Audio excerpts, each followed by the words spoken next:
मैं doctor Akhilesh Kumar Rai exam target 24 में एक बार पुनः स्वागत करता हूं। मैं काफ़ी दिनों से लगभग 70-75 दिनों से कोई भी वीडियो नहीं डाल पाया।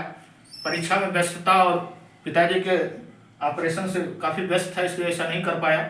आज से मैं पुनः वीडियो डालना प्रारंभ कर रहा हूं। आज मैं 1857 के विद्रोह के बारे में चर्चा करने जा रहा हूं। 1857 का विद्रोह एक महत्वपूर्ण विद्रोह था।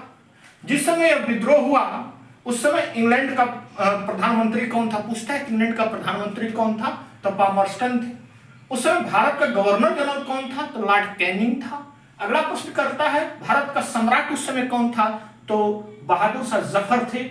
इन्हें बहादुर शाह द्वितीय भी कहा जाता है। अगला प्रश्न पूछता है कि विद्रोह के बाद नियुक्त सेनापति कौन था? तो कॉलिन कैंपबेल था। अब आता है 1857 के विद्रोह के स्वरूपों के बारे में चर्चा होती है। स्वरूप कैसा था? तो अधिकांश सब यूरोपीय एक सुर में कहते हैं कि यह सैनिक विद्रोह था, जिसमें लॉरेंस, सीले, होम्स, ट्रेवेलियन थे। और भारतीय दुर्गादास और सर सैयद अहमद खां भी इसे सैनिक विद्रोह ही मानते हैं। जबकि ईसाइयों के विरुद्ध युद्ध रिज ने कहा कि इसका स्वरूप था कि ईसाइयों के विरुद्ध युद्ध था। फिर बर्बरता और सभ्यता के बीच युद्ध, टी.आर. होम्स ने कहा कि यह सभ्यता और बर्बरता के बीच एक संघर्ष था। और हिंदू मुस्लिम षड्यंत्र, इसके स्वरूप के बारे में आउट्रम और टेलर ने कहा कि इसका स्वरूप क्या था? हिंदू मुस्लिम षड्यंत्र था, आउट्रम और टेलर ने। अब आता है कि विद्रोह, राष्ट्रीय विद्रोह किसने कहा?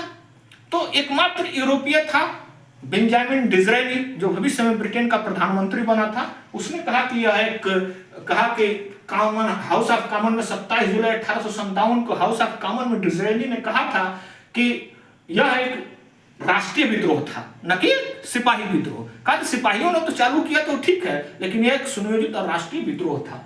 उसके बाद अशोक मेहता ने भी द ग्रेट रिवेलियन में राष्ट्रीय विद्रोह ही माना है। अशोक मेहता की पुस्तक है द ग्रेट रिवेलियन। फिर आता है द इंडिया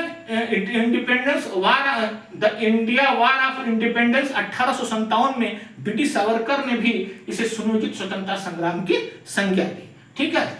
इसके अलावा अशोक मेहता ने 1857 में भी यह बात दोहराई। फिर आता है आर.सी. मजूमदार ने कहा कि प्रथम राष्ट्रीय स्वतंत्रता आंदोलन संग्राम न तो प्रथम था, न ही राष्ट्रीय, न ही स्वतंत्रता आंदोलन। यह प्रश्न बार बार कई बार पूछा गया है और बी.डी. सावरकर वाला प्रश्न पूछा जाता है 1857 विद्रोह के तत्कालिक कारण क्या थे? इस विद्रोह के तत्कालिक कारण क्या थे? तो न्यू इनफील्ड राइफल का प्रयोग इस 1857 विद्रोह का तत्कालिक कारण था, क्योंकि उसमें जो कारतूस लगती थी उसको चिकना करने के लिए गाय और सुअर का चर्बी लगाया जाता था। यह जब पता चला तो सर्वप्रथम 29 मार्च 1857 को 34वीं रेजिमेंट बैरकपुर के मंगल पांडे ने सबसे पहले विद्रोह किया था। पहला विद्रोही कौन था? मंगल पांडे था, जिसने अपने लेफ्टिनेंट बाग की हत्या की और ह्यूडसन की गोली मार दी थी। मंगल पांडे को गिरफ्तार किया गया और 8 अप्रैल 1857 को उनको फांसी की सजा दे दी गई। कारतूस का प्रयोग मेरठ में भी मना कर दिए 99 सिपाहियों ने। अतः 9 मई को उन्हें 10 वर्ष की सजा हुई, जिससे क्रोधित होकर सैनिकों ने 10 मई को मेरठ में विद्रोह कर दिया और दिल्ली की तरफ कूच कर गए। दिल्ली में कब प्रवेश किए विद्रोही सैनिकों ने? 11 मई को। और दिल्ली पर कब अधिकार किया? तो प्रश्न पूछता है 12 मई को अधिकार किया। उस समय वहां शस्त्रागार का प्रभारी बिलोबी था, जो थोड़ा बहुत प्रतिरोध के बाद पराजित हो गया और मारा गया।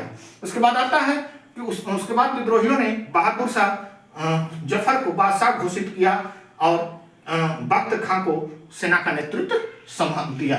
अब आता है कि कब यह विद्रोह समाप्त हुआ वहां? तो 20 सितंबर 1857 को बहादुर शाह को हुमायूं के मकबरे से पकड़ा गया, गिरफ्तार किया गया और तब जाके दिल्ली पर अंग्रेजों का कब्जा हुआ। उस समय अंग्रेज दिल्ली पर अधिकार किए, लेकिन इस संघर्ष में जॉन निकोलस मारा गया। पूछता है कि कहां जॉन निकोलस मारा गया? तो दिल्ली के संघर्ष में मारा गया। हडसन उस समय बहादुर शाह को कहते कौन था जिसने बहादुर शाह को उनके पुत्रों के सर काट कर उपहार स्वरूप दिया था? तो ये प्रश्न है हडसन। आज थे 1857 के विद्रोह के जनरल प्रश्न। आगे मैं इसके प्रसार के बारे में चर्चा करूंगा। यह महत्वपूर्ण प्रश्न है, जिसे बार बार आप लोग रिपीट कीजिए, रिविजन कीजिए, सब्सक्राइब कीजिए।